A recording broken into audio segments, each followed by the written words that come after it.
According to the Centers for Disease Control, motor vehicle crashes are the leading cause of death for U.S. teenagers. Their statistics show that approximately 7 teens ages 16 to 19 die every day from motor vehicle injuries. Well, the father of one of those teens has become a national authority and spokesperson for safety teen driving since losing his 17-year-old son in a car crash in 2006. Tim Hollister served on the Connecticut State Task Force that overhauled the state's teen driver laws and has appeared on programs such as Raising America, seen on Headline News. He's the author of the book, Not So Fast, Parenting Your Teen Through the Dangers of Driving, that Publishers Weekly called a concise, practical, and potentially life-saving book that should be required reading for every parent before their teen gets behind the wheel. Mr. Hollister lost his son Reed in a driving accident in 2006 and started a national blog from Reed's dad that now attracts more than 20,000 visitors per month. Welcome to the show, Tim. Thank you. I'm honored to be here.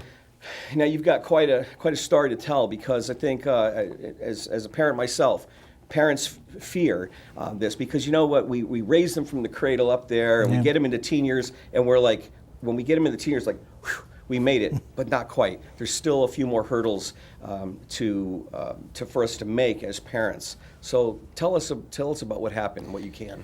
Well, Reed died in a one-car crash on an interstate highway in 2006. About 7 or 8 months later, Connecticut had back-to-back multiple fatality teen driver crashes. And at that point, our governor said enough is enough, and she appointed a task force to overhaul our teen driver laws, which at that point were among the most lenient in the country, and she appointed me as a parent. Serving on that task force, I got a re-education in the dangers of teen driving. I learned that I really had not been very well informed during the 11 months that I supervised Reed's driving. But beyond that, I came to the conclusion after studying and working on the task force that most of the literature that's available to parents of teen drivers, number one, doesn't explain why teen driving is so dangerous. And more important, it doesn't tell parents what they can do day by day before their teens get behind the wheel to prevent the very predictable, most dangerous situations. So that sort of became my focus, this gap in the literature that was available to parents.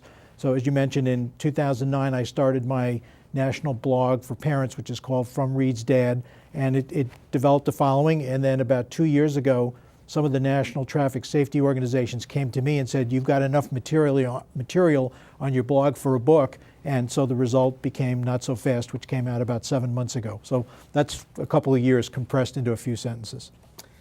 You shared with me a video clip that was on your website and that the media had picked up. So I'd like to share that now, if it's okay. Sure. And let's share that now. Let's roll the clip.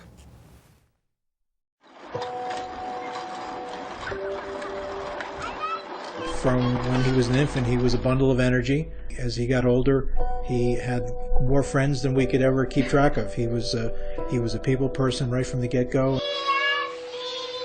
He was just so friendly, and he genuinely wanted to be friends with everybody.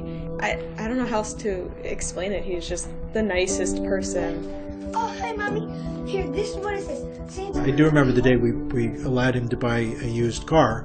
I did what I saw every other parent doing and what I thought I was supposed to do. I took him out on back roads and parking lots on Sunday morning, and we did all the skills. I made sure that he understood how a car works. I think I touched all the bases. I guess my underlying assumption was that if I followed all those rules, that he'd be safe. Hey Reed, how's it feel to be 17? I was in Washington, D.C., and my wife called me and told me that she had heard that Reed and its 2 passengers from our neighborhood had been in a crash. A few minutes later, my wife called me back, and she was now in the company of a doctor who lived in our neighborhood. And I said, is this serious? Do I need to come home? And he said, you need to come home now. I was home that evening. My mom came home and she said, Reed's been in an accident. I'm going to the hospital. Your cousin Emily's gonna come stay with you. So, you know, when somebody says somebody's been in an accident, I was 14. You always think, they're gonna get better. They're gonna be fine. You know, the doctors are gonna fix them. So I drove 5.5 hours from downtown Washington, D.C. to Hartford Hospital and found out that he had died 2 hours earlier.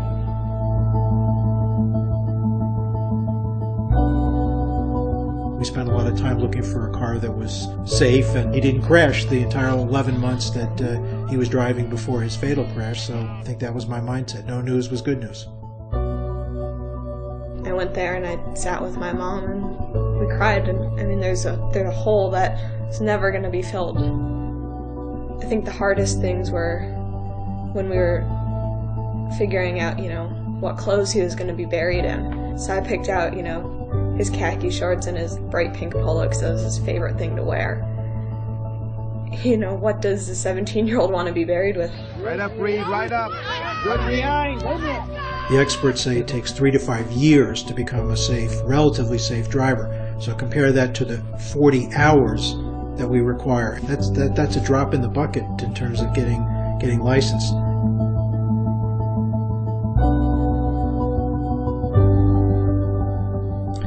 When teens have a reason to get to a certain destination, they're probably going to get there safely. It's the joyriding where we see the crashes with passengers. Don't think that your obligations to your teen end when they get their license. That's really when they need to begin. If you've got a teen who's been driving for a year but they're not ready, just because the law says they can have passengers doesn't mean it's a good idea. The laws are the minimum. Parents need to figure out what it is that needs to be done above and beyond the law.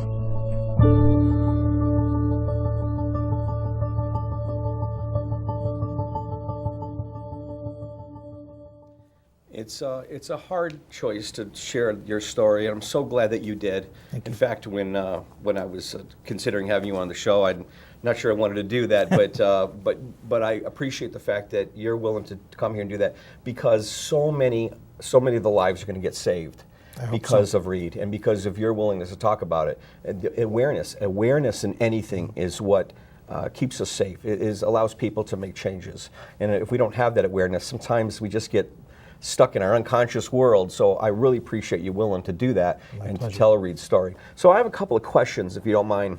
What I'd like to do is I'm going to ask you to stay on for the second segment. We're going to offer some tips for parents. But right now I want to know a little bit more about this problem. So one of the questions I have is, why is driving so dangerous for teens? The main reason, and this is relatively new science that's come out in the last 10 years, is that the human brain is not fully developed until we reach about age 22 through 25. And the last function that develops in the brain is judgment and restraint, which is why teens are drawn to danger, but that they don't really understand the risks. Now, if you apply that to driving, first question is, why do we allow teens to drive at 16? Well, because they've been doing that for 50, 60 years, and this science is relatively new. If the driving age were now based on this new science, it would be at least 21, maybe 22. But it's for parents, they need to understand this is a characteristic of teens that they just can't change. It's a danger they have to factor into their management, their parenting of teens on a daily basis. Your son or daughter can be a Boy Scout, a Girl Scout, a straight A student, and have 10,000 hours behind the wheel. The brain development is just something you have to deal with that's part of the danger. Another reason that's very important is that new drivers look at the perimeter of the car. They're trying hard not to hit anything. They don't look down the road at the developing traffic situation, which is how you avoid a crash.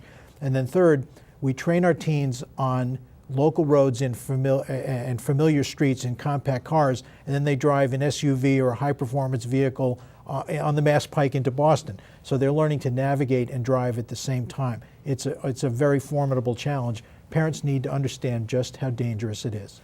And you're right. With a background in clinical psychology, one of the things I try to help parents understand is the prefrontal cortex is not completely developed.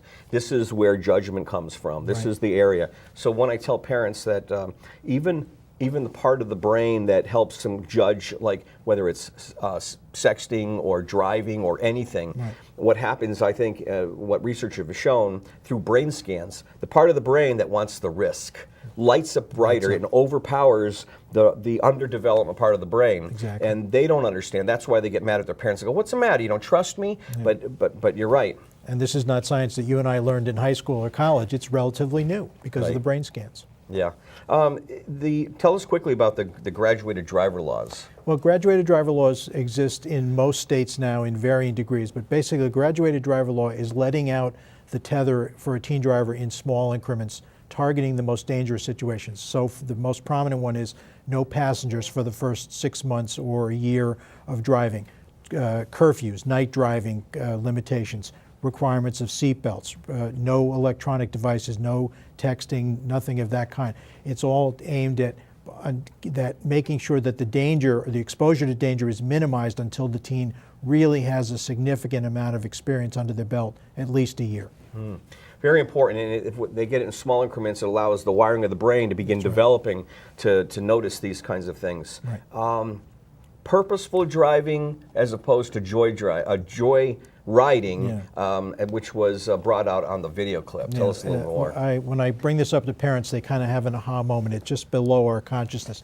If a teen has a reason and a timetable to get to a particular place, going to school, going to sports practice, going to a job, they're going to drive conservatively and safely, and they'll probably get there on time and without any problem. It's the joyriding. Multiple teens in a car for fun. That's where we see the peer pressure, the distraction, the misconduct, and the reckless driving. In Central Connecticut, as an example, in the summer of 2013, we had 10 teen driver fatal crashes. 8 of the 10 involved joyriding, multiple teens in a car out for fun. That's where the problem is. And this is education we definitely need to give to parents and understanding that. All right, so we're going to go to a break. We'll come back and I'd like to offer some tips for parents of what they can do to make sure that they can help ensure that their teen stays safe behind the wheel. Thank you. Being a parent of teenagers is hard enough, but when our kids start driving, that's when our hair really starts turning gray. Now, coming up after the break, Mr. Hollister and I are going to get into some detailed tips and guidelines from his book, what parents can begin doing in preparation for their teens taking the wheel. Don't go away. We'll be right back.